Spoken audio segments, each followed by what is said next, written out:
Bonjour, je me prénomme Bruno, j'ai 51 ans. Je suis un ancien malade de l'hépatite C. Je vais vous raconter mon parcours et mes galères avec cette maladie. J'ai été toxicomane à l'âge de 18 ans. Je m'injectais de l'héroïne. Je pense que c'est ainsi que j'ai contracté l'hépatite C.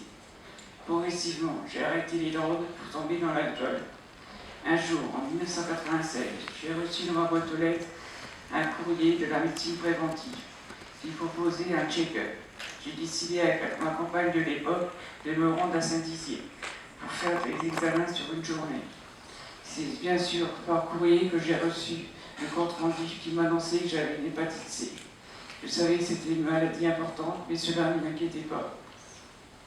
Les premiers spécialistes qui m'ont rencontré m'ont dit qu'il ne ferait rien tant que je n'aurais pas arrêté la drogue.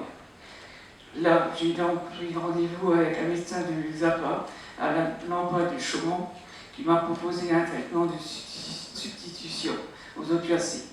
Ça a marché. En quelques mois, j'ai arrêté les drogues. J'en avais marre de me détruire. Je suis retournée voir le spécialiste qui m'a alors dit « Vous buvez trop d'alcool pour l'instant.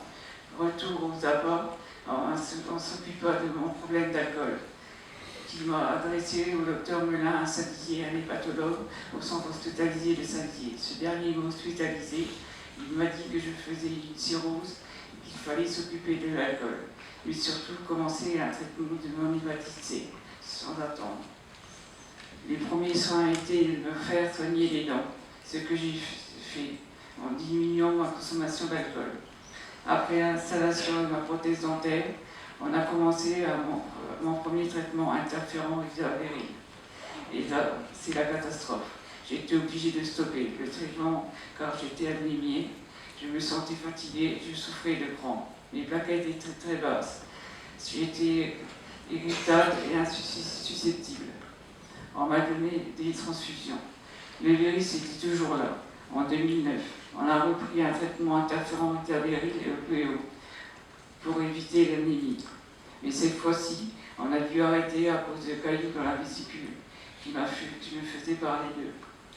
Les suites de l'opération, j'ai fait de l'acide, mon ventre gonflé et était plein d'eau. Chaque semaine, il fallait me ponctionner. Je me perfusais à l'humide. J'étais alors très fatiguée. Le docteur Melin m'a demandé d'arrêter de fumer et si je pouvais. Je l'ai écouté, c'était dur, mais j'ai arrêté de fumer. Il m'a alors adressé le professeur Samuel et le docteur Tito qui m'ont posé un tips. Ça a été magique, plus d'acide.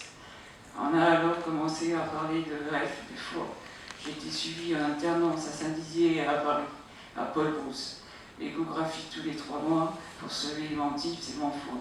En 2014, le médecin s'est mis d'accord et j'ai été traitée pendant 3 mois au sulfonylurea, daclazavir, rizavéryl.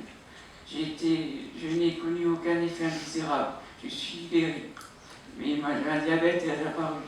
Il a fallu à contrôler mon alimentation et mon taux de sucre dans le sang. Une galère. J'ai éradiqué ma maladie. J'ai changé mon mode de vie. L'espérance de l'hépatite m'a fait rendre compte en question des drogues, de l'alcool et du tabac.